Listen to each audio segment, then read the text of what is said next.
તો ગુજકેટની બે ડેટ બોર્ડવાળાએ આપી દીધી, એટલે હવે તો ગુજકેટ કરવો પડશે. બરાબર. જેટલા વિડીયો લેક્ચરો બનાવો ગુજકેટના, લગભગ તમારા 12માના તમામ ચેપ્ટરના વિડીયો આવી જશે. જેને બી જ્યારે પણ આ શોર્ટકટ મેથડ જોતા હોય, તમારી બાજુમાં એક નોટ રાખવાની, દરેક માહિતીને લખતા રહેવાનું. કેમ? કારણ કે જોવાથી આવડી તો જશે, પણ જ્યારે આગલે દિવસે તમારે વાંચવું હશે ત્યારે એના માટે તમારી પાસે પર્ટિક્યુલર લખેલું હોવું જોઈએ. દરેક લેક્ચરની અંદર, દરેક ચેપ્ટરમાં જેટલા ટોપિક તમને ગુજકેટને લગતા કામ લાગે એવા છે. સાથે સાથે JEE ને નીટ પણ 12થની અંદર તો છે જ, એટલે એની પણ માહિતીને આપણે આવરી લઈશું. તો ટાઈમ ના બગાડતા આપણે શરૂઆત કરીશું. ચેપ્ટર 4 એટલે 1 થી 3 તો બનવાના જ છે, એવું નથી કે નથી બનવાનો. બરાબર. પણ ચોથા ચેપ્ટરથી આપણે ચાલુ કરીએ. તો ચેપ્ટરનું નામ છે રાસાયણિક ગતિકી. હવે આ ચેપ્ટરની અંદર મારે અભ્યાસ શેનો કરવાનો છે? તો રાસાયણિક પ્રક્રિયાનો વેગ પર અસર કરતા પરિબળોનો અભ્યાસ કરવાનો છે. તો સૌથી પહેલા તમને હું એક સિમ્પલ વાક્ય પૂછું કે પ્રક્રિયાનો વેગ એટલે શું? તો પ્રક્રિયાનો વેગ એનો મતલબ એ થયો કે એકમ સમયમાં તમારા પ્રક્રિયકની સાંદ્રતા ઘટે અને નિપજની સાંદ્રતા વધે. જ્યારે તમે સાંદ્રતા વિરુદ્ધ સમયનો આલેખ દોરો ત્યારે એકમ સમયમાં પ્રક્રિયકની સાંદ્રતા ઘટતી જશે, જ્યારે નિપજની સાંદ્રતા વધતી જશે.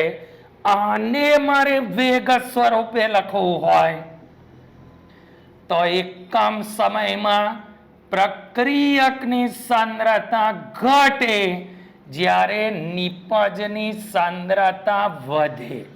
એટલે તમે એકમાં ઘટાડો થાય છે, બીજામાં વધારો થાય છે.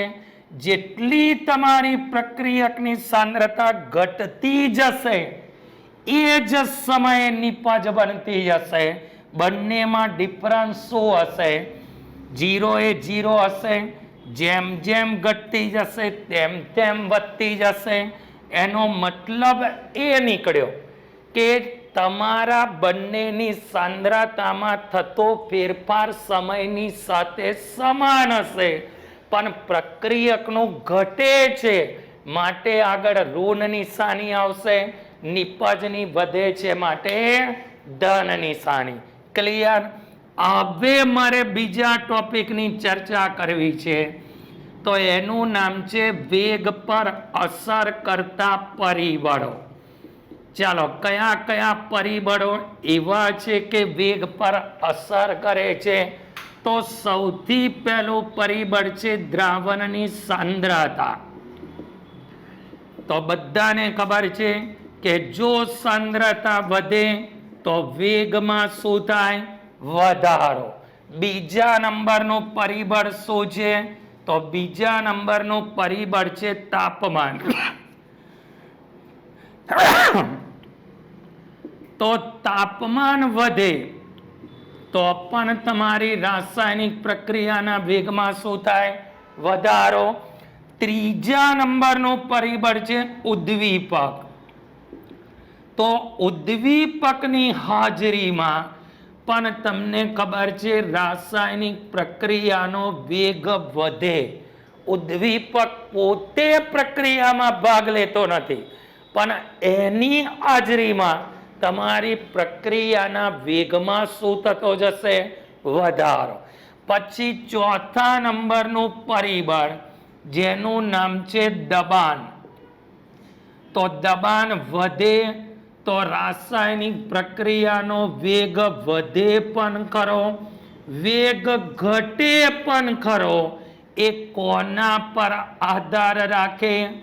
વાયુરૂપ પદાર્થોના મોલની સંખ્યા. બરાબર છે?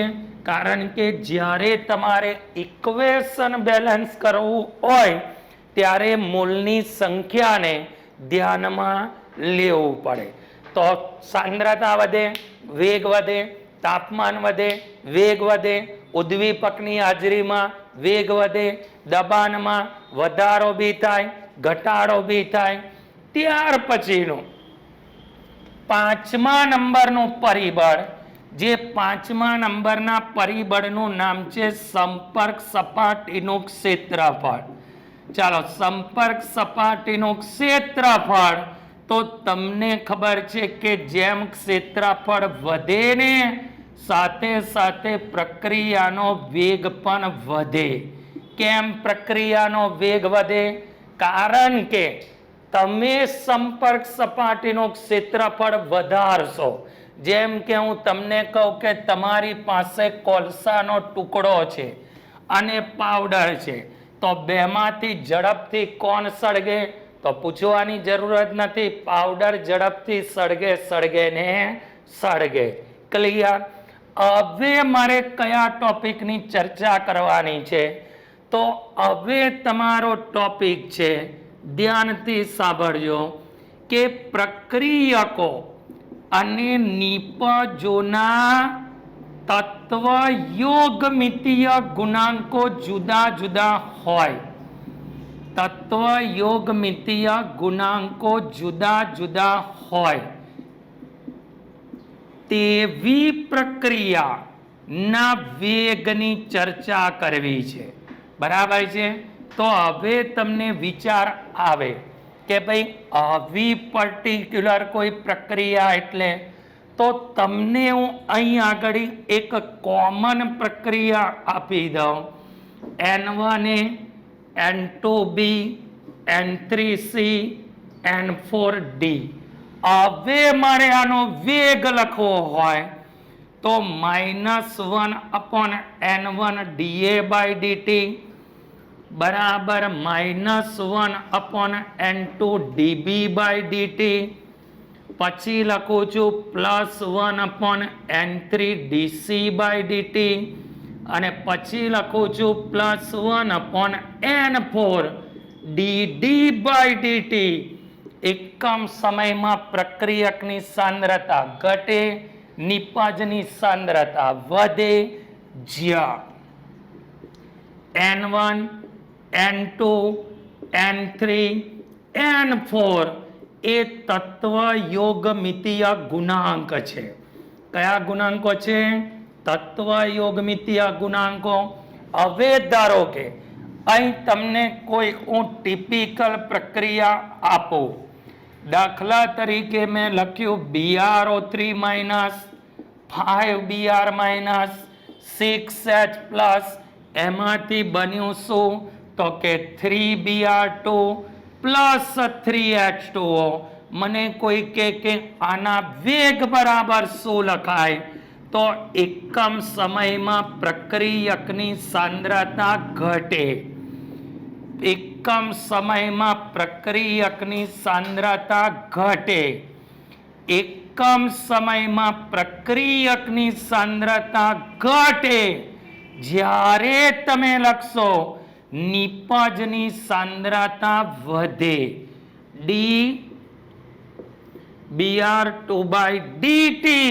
અહીં હું જોરદાર વાક્ય લખું છું કે પાણીની સાંદ્રતામાં થતો ઘટાડો નહિવત હોવાથી તેને વેગ દર્શાવતી વખતે, શું દર્શાવતી વખતે? વેગ દર્શાવતી વખતે ગણતરીમાં લેવાતું નથી. એટલે કોઈ તમને પૂછે કે ભાઈ આના માટે નીચેનામાંથી વેગ બરાબર કયું સાચું છે? તો પાણીની સાંદ્રતા 55.55 મોલ/લિટર, એટલે એને તમે વેગ દર્શાવતી વખતે ગણતરીમાં લેશો નહીં. તો આ તમને શું આવડી ગયું બેટા? વેગ દર્શાવતા આવડી ગયું. હવે મારે ચર્ચા કરવાની છે જે ટોપિકનું નામ છે વિકલન વેગ નિયમ. કયો ટોપિક છે બેટા? વિકલન વેગ નિયમ. ચાલો, વિકલન વેગ નિયમનો મતલબ શું? તો વેગ નિયમનો એક સિમ્પલ લોજિક છે કે પ્રક્રિયાનો વેગ તેમાં ભાગ લેતા પ્રક્રિયકોની મોલર સાંદ્રતાના યોગ્ય ઘાત સાથેના ગુણાકારના સમપ્રમાણમાં હોય છે. તો એનો મતલબ એ થયો બેટા કે ધારો કે તમે પર્ટિક્યુલર કોઈ એક એક્ઝામ્પલ લીધો, H2 ગેસ, I2 ગેસ, એમાંથી બન્યો HI ગેસ. તો હું વેગ બરાબર શું લખી શકું? H2 ની સાંદ્રતા, I2 ની સાંદ્રતા. ક્લિયર? હવે ધારો કે બીજા ઉદાહરણમાં, બરાબર, બોગસ ઉદાહરણ, H2 gas plus Br2 gas, એમાંથી શું બન્યું? તો કે ભાઈ 2HBr. જ્યારે આના વેગ બરાબર લખો ત્યારે કે H2 ની 1 ઘાત પણ Br2 ની આવશે 1/2 ઘાત. તો હવે તમે કહેશો કે સર 1/2 ક્યાંથી પેદા કર્યા? ભાઈ પેદા નથી કર્યા. જ્યારે પણ પ્રક્રિયા થાય છે ત્યારે H2 ની સાથે Br2 ની સાંદ્રતા પ્રાયોગિક રીતે વર્ગમૂળ પ્રમાણે ઉપયોગમાં લીધી. ક્લિયર? હવે મારે ત્રીજો એટલે એના પછીનો ટોપિક ક્લિયર કરવો છે, જે ટોપિકનું નામ શું છે? તો હું અહીં લખું છું કે પ્રક્રિયાક્રમ. ચાલો, ઇમ્પોર્ટન્ટ ટોપિક એટલે હું અહીં લખીશ કડક રેસ્ટુ n. બરાબર છે? તો પ્રક્રિયાક્રમ એટલે શું? તો હું અહીં લખું છું કે પ્રક્રિયાના વેગને અનુલક્ષીને પ્રક્રિયકોની સાંદ્રતાના ઘાતાંકને પ્રક્રિયાક્રમ કહે છે. એટલે પ્રક્રિયાનો પ્રક્રિયાક્રમ કહે છે. તો એનો મતલબ એ થયો બેટા કે તમે H2 I2 માટે આવું લખ્યું ને, તો એનો મતલબ કે આના માથા પર એક છે. તો એનો પ્રક્રિયાક્રમ 1 + 1 = 2 થશે. એનો મતલબ કે મારી પ્રક્રિયા કયા ક્રમની હશે? દ્વિતીય ક્રમની હશે. એમાં જ બીજા નંબરની અંદર ધારો કે વેગ બરાબર લખ્યું કે H2 Br2 એની 1/2 ઘાત. તો આનો પ્રક્રિયાક્રમ થશે 1 + 1/2 1.5. તમારી પ્રક્રિયા હશે 1.5 ક્રમની. એટલે કયા ક્રમની હશે? 1.5 ક્રમની. હવે હું એમાં જ કન્ટિન્યુ લખું છું કે તત્વ યોગમિતીય ગુણાંક ને પ્રક્રિયાક્રમ સાથે સંબંધ નથી. તો હવે તમે ક્યાંથી કહી શકો કે બેટા પ્રક્રિયાક્રમને તત્વ યોગમિતીય ગુણાંક સાથે સંબંધ નથી? તો હું અહીં લખું છું એક કોમન ઇક્વેશન, N1 N2B, બહાર નીકળ્યું N3C N4D. તો આના વેગ બરાબર હું શું લખી શકું ખબર? A ની A ઘાત, B ની B ઘાત, જ્યાં A નો પ્રક્રિયાક્રમ કહેવાય, B ને B નો પ્રક્રિયાક્રમ કહેવાય. જ્યારે A + B કરો એટલે એને તમે કહી શકો છો કુલ પ્રક્રિયાક્રમ, જે બંનેનો સરવાળો થશે. હવે મારે નેક્સ્ટ ટોપિક બનવાનો છે જેનું નામ છે વેગ અચળાંકનો એકમ. ચાલો, વેગ અચળાંકનો એકમ તમે કઈ રીતે નક્કી કરી શકો? તો વેગ અચળાંક નો એકમ નક્કી કરતા તમે શીખેલા છો. સિમ્પલ એકમ છે, સાંદ્રતાની 1 - n ઇન્ટુ સમય ઇનવર્સ. આ પણ તમારો ટોપિક કડાક રેઝ ટુ n, જ્યાં n પ્રક્રિયા ક્રમ અને અહીં તમારી પ્રક્રિયા કયા પ્રકારની હશે, બરાબર છે? કાં તો પછી હું સીધું લખી દઉં છું એકમ કયો આવશે. ચાલો, તમે અહીં લીધું n બરાબર 0, એટલે તમારી પ્રક્રિયા કયા ક્રમની થઈ? શૂન્ય ક્રમની. અહીં 0 મૂકી દો એટલે એકમ કયો આવ્યો? Mole by litre into second inverse. ધારો કે હું n બરાબર 1 લાવું પ્રથમ ક્રમની, તો આટલો ભાગ સાફ થઈ ગયો, સેકન્ડ ઇનવર્સ. ધારો કે n બરાબર 2 મૂકું દ્વિતીય ક્રમની, તો અહીં તમારું શું આવ્યું? Mole by litre raise to -1 into second inverse. કોઈ કે મારી પ્રક્રિયા તૃતીય ક્રમની છે તો 3 મૂકી દેવાના, mole by litre raise to -2 into second inverse. કોઈ કે ના ભાઈ મારી ચતુર્થ ક્રમની છે તો કે તું 4 લેતી જા, mole by litre -3 into second inverse. અને કોઈ કે મારી n ક્રમની છે તો કે mole by litre raise to 1 - n into second inverse. એટલે આના પરથી શું નક્કી થશે બેટા? પ્રક્રિયાના વેગ અચળાંકનો એકમ. ક્લિયર? ત્યાર પછીના ટોપિકની ચર્ચા કરવાની છે. આ તમારો વેગ અચળાંક બી ક્લિયર થઈ ગયો, બરાબર? પ્રક્રિયા ક્રમ પણ ક્લિયર થઈ ગયો. હવે મારે ચર્ચા કરવાની છે જેનું નામ છે આભાસી પ્રથમ ક્રમની પ્રક્રિયા. બરાબર? તમને આભાસ થશે કે કેવા ક્રમની છે? પ્રથમ ક્રમની. તો કે બે પ્રક્રિયકો ને અનુલક્ષીને પ્રક્રિયા કરવામાં આવે. પ્રક્રિયા કરવામાં આવે. એક પ્રક્રિયક ની સાંદ્રતા કરતા બીજા પ્રક્રિયકની સાંદ્રતા કરતા બીજા પ્રક્રિયકની સાંદ્રતા વધુ હોય. અલા કેવી હોય? વધુ હોય. દાખલા તરીકે A અને B મંડી પડ્યા તો સમજો કે નિપજ નીકળે.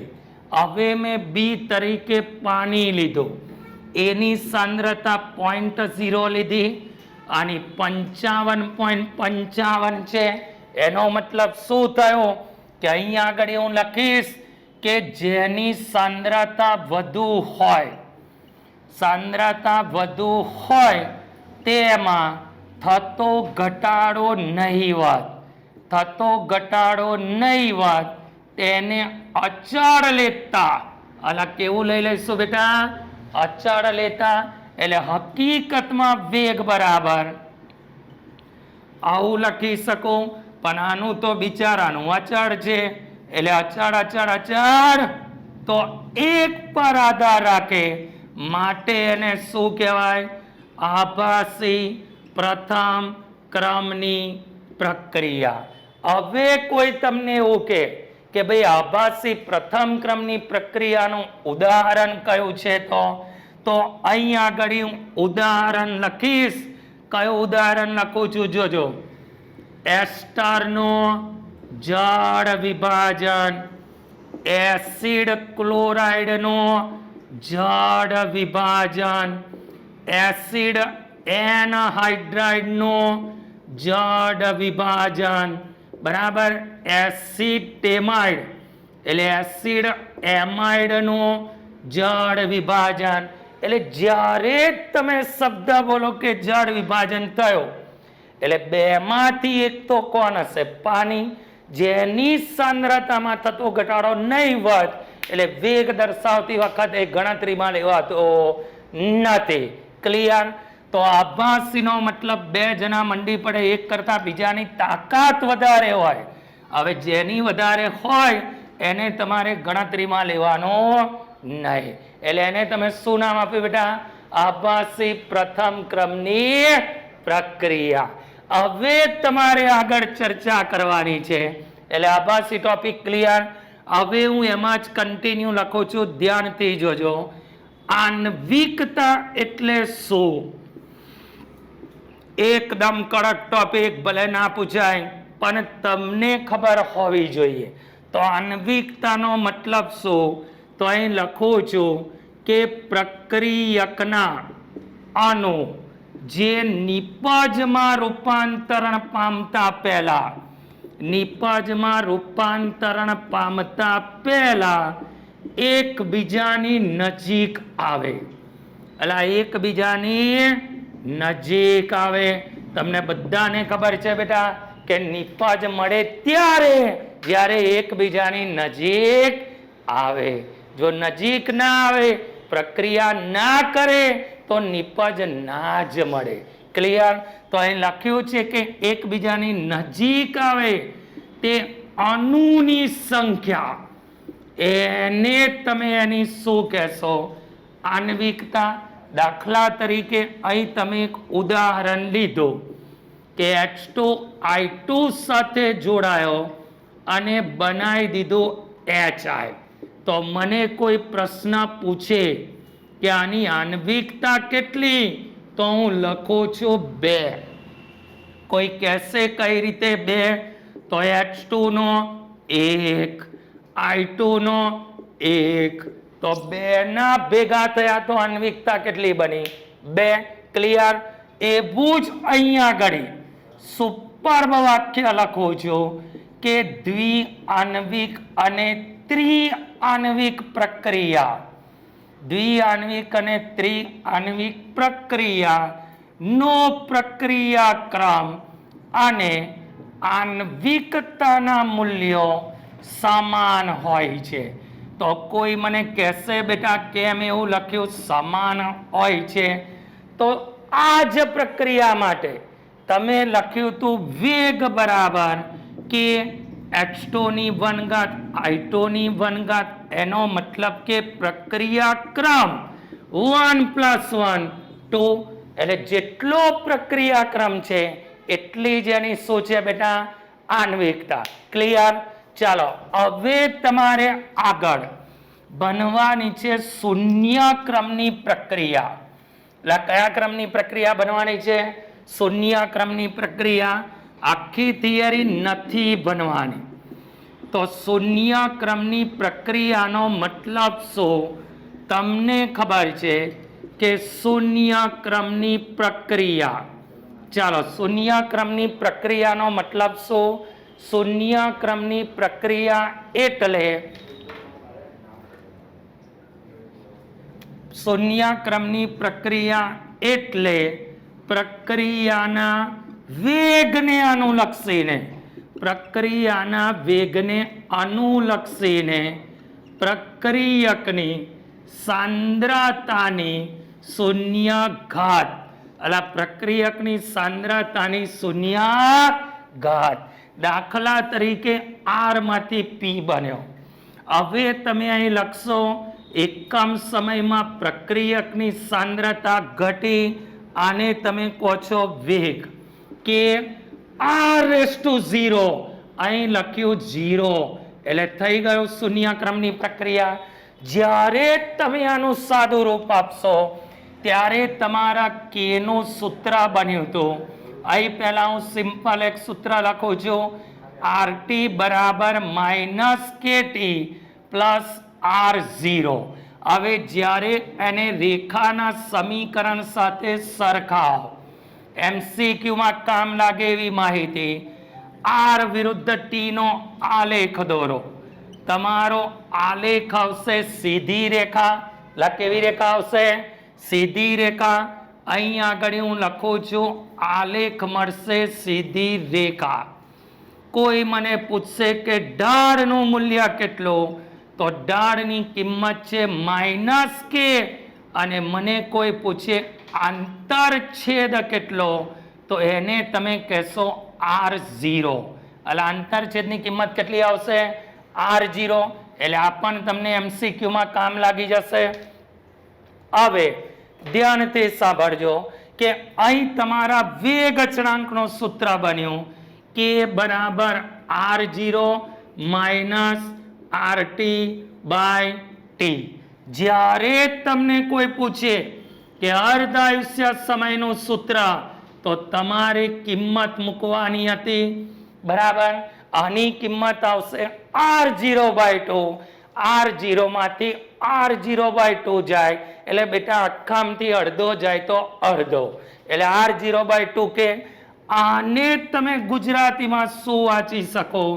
તો અહીં લખું છું શૂન્ય ક્રમની પ્રક્રિયા.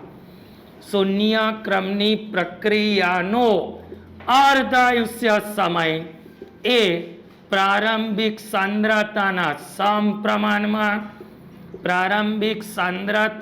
સમપ્રમાણમાં જ્યારે વેગ અચળાંકના વ્યસ્ત પ્રમાણમાં હોય છે. એટલે આ વેગ અચળાંકના કેવા પ્રમાણમાં હોય છે? વ્યસ્ત પ્રમાણમાં હોય. ક્લિયર? તો આ તમારી કઈ પ્રક્રિયા થઈ બેટા? શૂન્ય ક્રમની. હવે કોઈ મને કહે કે શૂન્ય ક્રમની જગ્યાએ તમારે અહીં લખવું છે પ્રથમ ક્રમ, તો પ્રથમ ક્રમનો મતલબ શું થયો બેટા? કે જ્યારે તમે શૂન્ય ક્રમ બન્યા ત્યારે તમે લખ્યું શૂન્યાઘાત, તો પ્રથમ ક્રમમાં તમારી ઘાત કેટલી આવશે? 1 ઘાત. એટલે અહીં તમારું R1.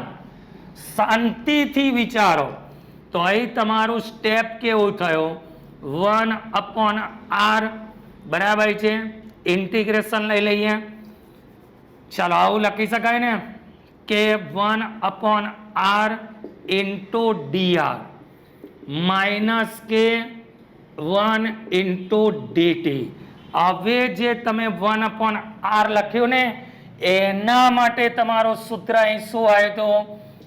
ln r minus kt plus c.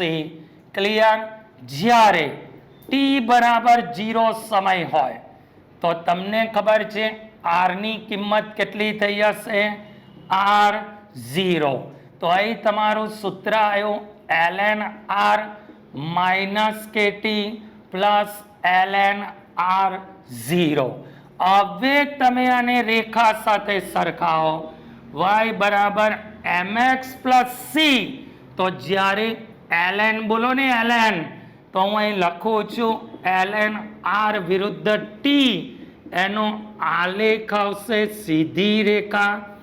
મને કોઈ પૂછે ઢાળ કેટલો, તો -k, અને આંતરછેદ પૂછે તો ln R0. પણ ધારો કે એને હું log સ્વરૂપે લખો, તો log r -k upon 2.303 into t plus log R0. હવે હું રેખાને બોલાવું તો y બરાબર mx પ્લસ c. જ્યારે તમે log r વિરુદ્ધ t નો આલેખ દોરો ને તો તમને આલેખ તો મળશે સીધી રેખા જ. તમારા ઢાળની કિંમત થઈ જશે k/2.303, અને આંતરછેદ તમારો કેટલો આવશે બેટા? log R0. ક્લિયર? તો આ તમારી કયા ક્રમની પ્રક્રિયા પતી ગઈ? પ્રથમ ક્રમની પ્રક્રિયા.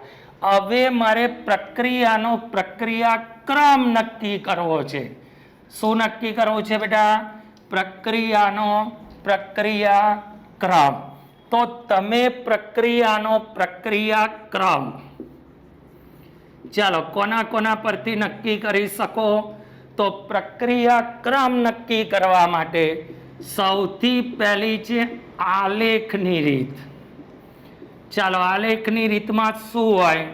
તો કે તમે આર વિરુદ્ધ પ્રક્રિયાનો પ્રક્રિયાક્રમ નક્કી કરવા માટે આલેખની રીતમાં આર વિરુદ્ધ ટી નો આલેખ જો મને સીધી રેખા મળે, આલેખ સીધી રેખા મળે, ઢાળ મને -k મળે અને આંતરછેદ જો મને R0 મળે તો સમજી જવાનું કે 100% તમારી પ્રક્રિયા હશે શૂન્ય ક્રમની. અલા કયા ક્રમની હશે? શૂન્ય ક્રમની. હવે ધારો કે મને કોઈ કે ભાઈ હું log R વિરુદ્ધ T નો આલેખ દોરું. log R વિરુદ્ધ T નો આલેખ મને સીધી રેખા મળે. કોના વિરુદ્ધ કોનો આલેખ બેટા? log R વિરુદ્ધ T નો આલેખ મને મળે સીધી રેખા અને ઢાળ તમારો કેટલો હશે? તો ઢાળ હશે -k/2.303 અને આંતરછેદ કેટલો હશે? તો log R0. તો તમારી પ્રક્રિયા કયા ક્રમની આવશે બેટા? પ્રથમ ક્રમની. ટૂંકમાં પ્રયોગો કરીને પરિણામ મેળવ્યા પછી એક કિંમત મૂકીને આલેખ દોરવાનો. ત્યાર પછી બીજા નંબરની રીત કઈ છે? તો એનું નામ છે ઓસ્વાલ્ડની વિલગન પદ્ધતિ.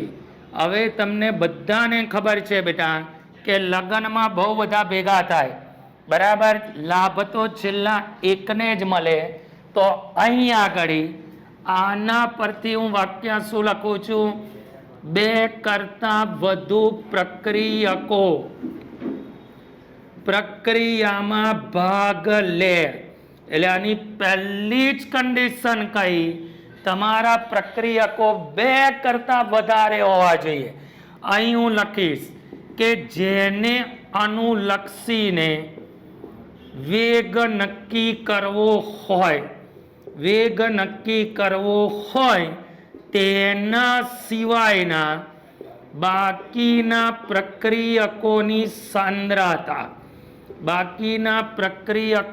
સાંદ્રતા અનેક ગણી વધુ હોય, બરાબર છે? જે અચળ લેતા. કેવી લેવાની બેટા? અચળ લેવાની. દાખલા તરીકે હું તમને કહું, ધીરું રાખો. દાખલા તરીકે તમને હું કહું છું કે A, B અને C પ્રક્રિયક ભાગ લે. A, B અને C એમાંથી મને નિપજ મળી તો હું લખીશ વેગ બરાબર કે A ની A ઘાત, B ની B ઘાત, C ની C ઘાત. હવે મારે આને અનુલક્ષીને નક્કી કરવી છે. તો આની સાંદ્રતા કેવી હશે બેટા? વધુ. તો એ સાંદ્રતા ને તમે અચળ લેશો. જેની વધારે હોય એ કેવી હશે બેટા? અચળ હોય. ત્યાર પછી ત્રીજા નંબરમાં તમે પ્રક્રિયાનો પ્રક્રિયાક્રમ કોના આધારે નક્કી કરી શકો? તો ત્રીજા નંબરની મેથડ છે જેનું નામ છે અર્ધ આયુષ્ય સમયની રીત. ચાલો, અર્ધ આયુષ્ય સમયની રીત. તો હવે તમે વિચાર કરશો કે આને કઈ રીતે યાદ રાખવાનું? સિમ્પલ છે. જો T1 હાફ અહીં લખું છું સાંદ્રતાની 1 - n ઘાત, બરાબર? હવે વિચાર આવે કે આનો ઉપયોગ કઈ રીતે થાય? તો અહીં લખું છું શૂન્ય ક્રમ. તો એનો મતલબ શું થયો? n બરાબર 0. જો તમારો અર્ધ આયુષ્ય સમય પ્રારંભિક સાંદ્રતાના સમપ્રમાણમાં તો શૂન્ય ક્રમની. ચાલો, પ્રથમ ક્રમની ક્યારે કહેવાય? તો અહીં હું લખીશ કે R0 થી સ્વતંત્ર હોય તો પ્રથમ ક્રમની. ધારો કે દ્વિતીય ક્રમ એટલે n બરાબર 2 તો તમારું આવશે 1/R0.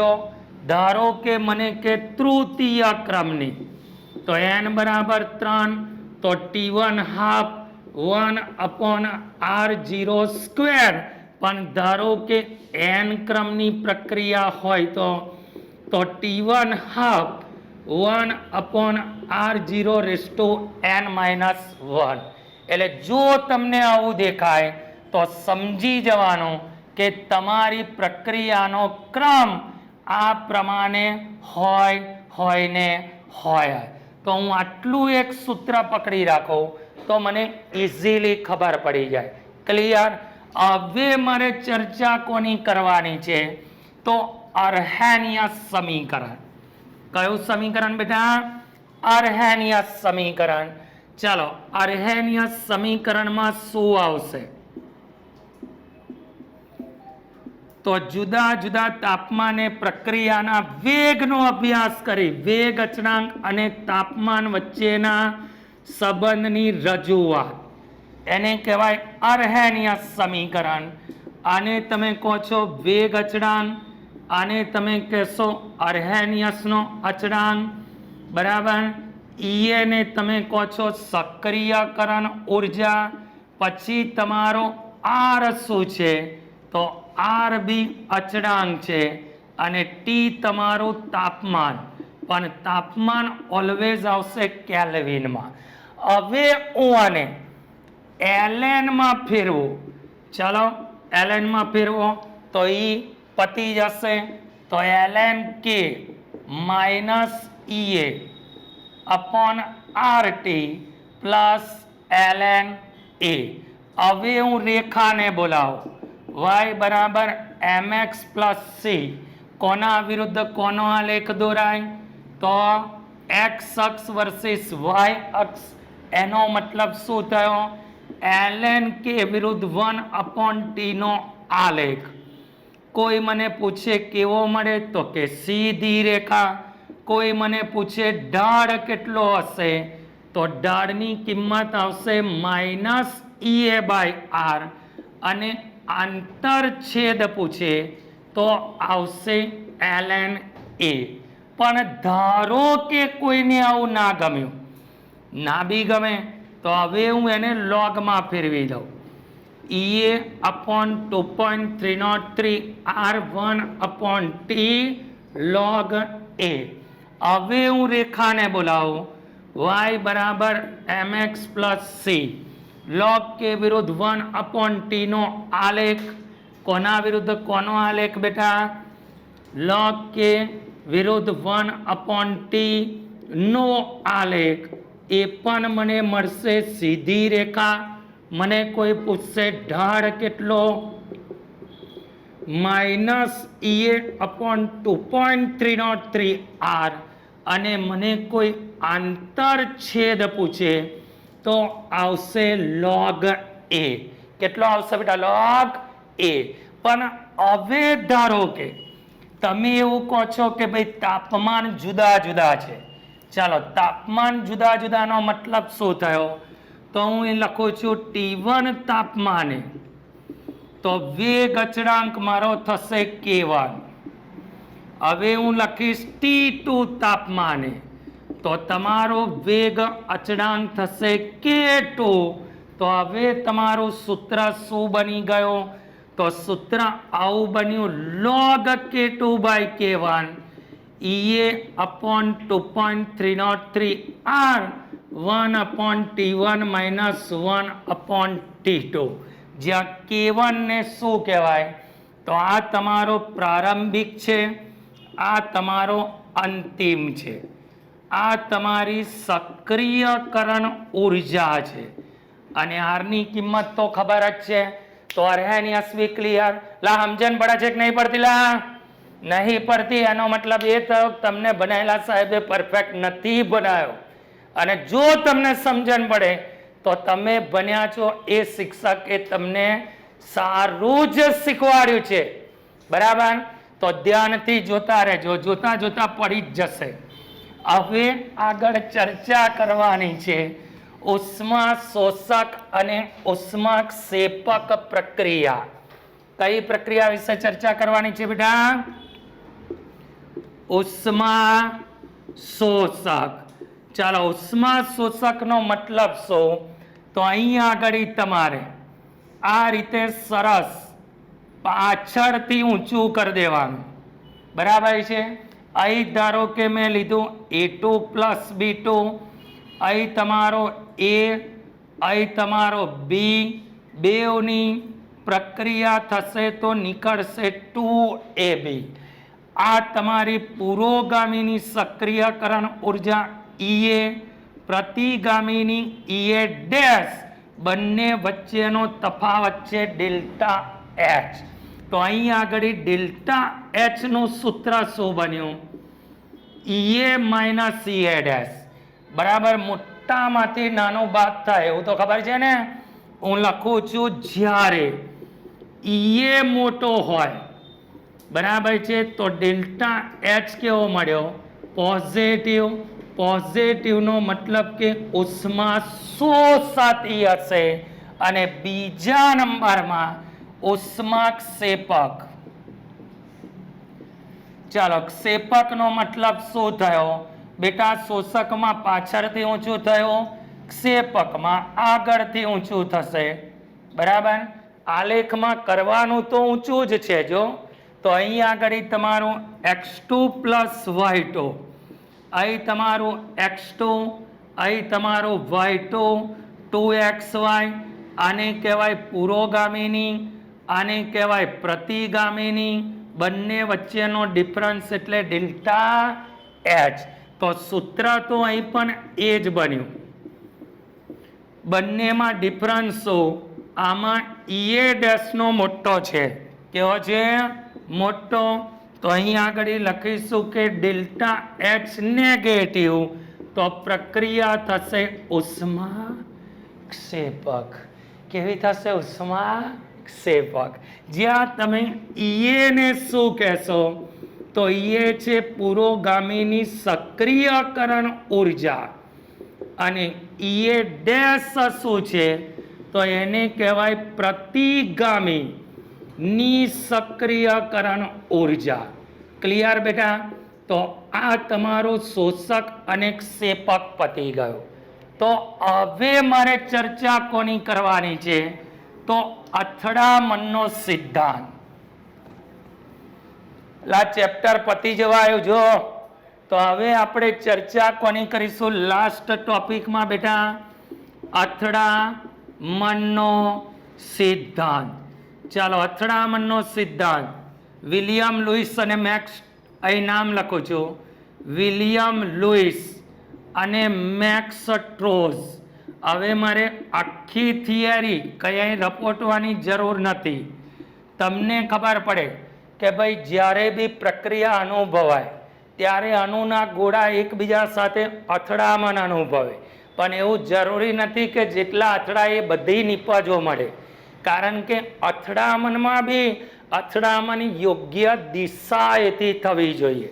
અથડાવવા માટે તમારી પાસે ન્યૂનતમ ગતિ ઉર્જા હોવી જોઈએ. જો તમારી પાસે મિનિમમ ઉર્જા હોય, યોગ્ય દિશાએથી સંઘાત કરો તો તમને અંતિમ નિપજ યોગ્ય મળે ને મળે જ. ક્લિયર? તો વિલિયમ લુઈસ અને મેક્સ સ્ટ્રોઝે રજૂઆત કરી. હવે હું અહીં આગળ લખું છું કે અહીં તમે ધારો કે A અને B માંથી નિપજ બનાવી, તો અહીં તમારું સૂત્ર આવશે ZAB e−EA/RT, જ્યાં આને કહેવાય અથડામણની આવૃત્તિ. કઈ આવૃત્તિ કહેવાય બેટા? અથડામણની આવૃત્તિ. પણ હવે તમને કહું કે એમાં ઉદાહરણ કયું આવશે? તો અહીં તમે લીધું બ્રોમોમિથેન. એની હાઇડ્રોક્સિલ સાથે પ્રક્રિયા કરો તો મિથેનોલ બને. હવે ધારો કે શાંતિથી જોજો, હું અહીં તમને સમજાવું કે કઈ રીતે પ્રક્રિયા થતી હશે. બરાબર? આ તમારું SN1 છે. કઈ પ્રક્રિયા છે બેટા? SN1. ક્લિયર ને? SN1. SN2 છે. હું SN1 આવું ના આવું બંજો સલાવો. તો આ તમારું બ્રોમોમિથેન.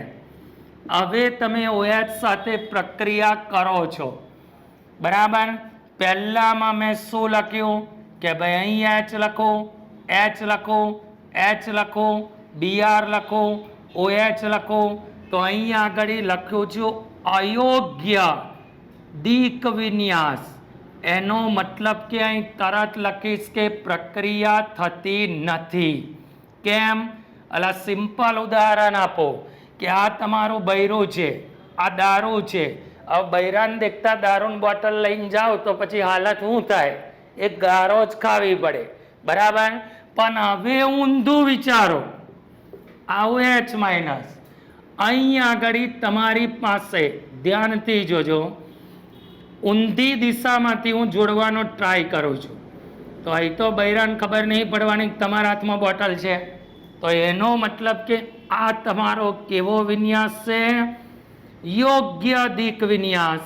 તો એનો મતલબ એ થયો બેટા કે અહીં તમારું એક જ સમતલમાં ગોઠવાશે, બરાબર છે? મૂળ પ્રક્રિયા કરતા વિરુદ્ધ દિશામાં અવકાશીય ગોઠવણી ધરાવતી નિપજ મળશે. એટલે આની કન્ડિશન શું છે કે જ્યારે તમે પ્રક્રિયા કરો ત્યારે યોગ્ય દિશાએથી સંગાત થવો જોઈએ. તો હું એ વાક્ય લખું છું છેલ્લું કે યોગ્ય દિશાએથી સંગાત થવા માટે તમારો વેગ જે હોય ને એમાં એક નવો અવયવ ઉમેરવાનો. જે અવયવનું નામ શું છે? તો આને તમે કહો છો સંભાવ્યતા અવયવ, અથવા એનું બીજું નામ છે ત્રિવિમ વિન્યાસ કારક અવયવ. ક્લિયર?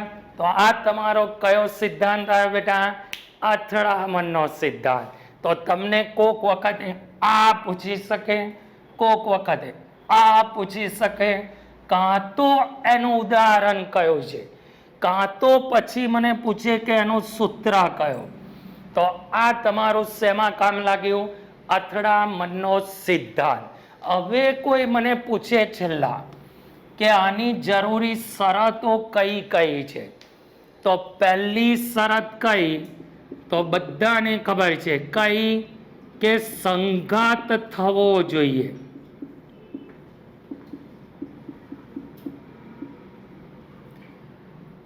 બરાબર, સંઘાત થવો જોઈએ. બીજા નંબરની કન્ડિશન કઈ? તો કે યોગ્ય દિશાએથી સંઘાત થવો જોઈએ. ત્રીજી કન્ડિશન કઈ? તો કે ન્યૂનતમ ગતિ ઉર્જા હોવી જોઈએ. એટલે ન્યૂનતમ શું હોવી જોઈએ?